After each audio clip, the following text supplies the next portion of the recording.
विभाग से एजेंडा जाता है, उसमें नियमावली को लेकर के कोई एजेंडा नहीं था, कोई वहां पे प्रस्ताव नहीं था। इसलिए मैंने कहा था कि राज्यकर्मी का दर्जा 22 को नहीं मिलेगा। अब इसके बाद लगातार लोग सवाल कर रहे हैं आखिर क्या बात हो गई, देर क्यों हो रहा है, विलंब क्यों हो रहा है।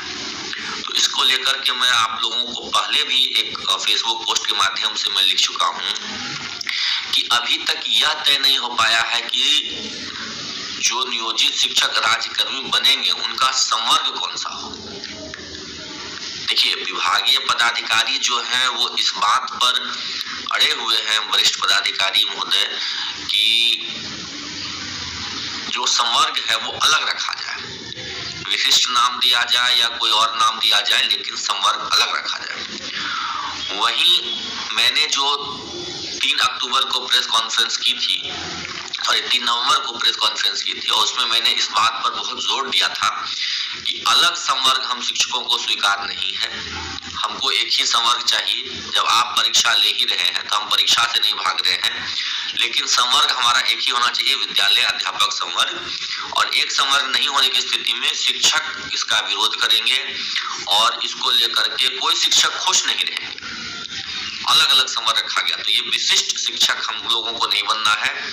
विद्यालय अध्यापक जैसे बीपीएससी से बन के आए हैं उसी संवर्ग में हमें भी रखा जाए, साथ ही साथ हमें वरीयता का लाभ दिया जाए, हमें समस्थानिक इंडेक्स में शिफ्ट किया जाए। ये सारी मांगे हमने रखी थी और इसको सरकार के जो वरिष्ठ नेतागण हैं, मंत्री हैं या और वरिष्ठ नेता हैं, विधायक दल के नेता हैं, अलग अलग सहयोगी दल के नेता हैं, उन तक हमने अपनी बात पहुंचा भी दी थी कि देखिए शिक्षकों की ये मांगे हैं और अगर ये पूरे नहीं होंगे तो फिर राज्यकर्मी दर्जा देने का कोई मतलब नहीं रहता है। विशिष्ट शिक्षक की जो शब्दावली है वो हमें कतई स्वीकार नहीं है। हम विशेष आवश्यकता वाले बच्चों के शिक्षक नहीं है जो हमको विशिष्ट शिक्षक बुलाया जाए। तो इस बात को लेकर के हमने कड़ी आपत्ति दर्ज की थी और मीडिया में भी हमने इसको लेकर के बयान दिया था प्रेस कॉन्फ्रेंस में, उसके बाद भी, कि विशिष्ट नाम हमें स्वीकार नहीं है, एक ही संवर्ग हो। तो सारा मामला यही फंसा हुआ है।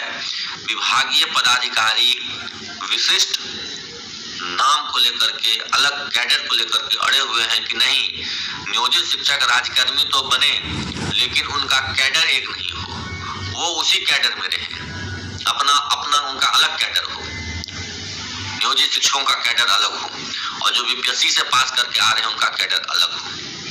लेकिन जो राजनीतिक दलों के नेता हैं, मंत्री हैं, उन सबका यह कहना है और शिक्षकों का भी जो सुझाव गया है उन सबका भी यह कहना है कि विशिष्ट नाम हमें स्वीकार नहीं है और एक संवर्ग हो, अध्यापक संवर्ग हो। यही सारा मामला फंसा हुआ है। विभागीय पदाधिकारी अभी भी इस बात को लेकर के सहमति नहीं दे रहे हैं कि एक संवर्ग हो और सरकार यह चाह रही है, या सरकार में जो नेतागण बैठे हैं, जो पार्टियां सहयोगी हैं, वो ये चाह रही हैं कि एक ही संवर्ग हो। तो एक संवर्ग को लेकर के मामला फंसा हुआ है।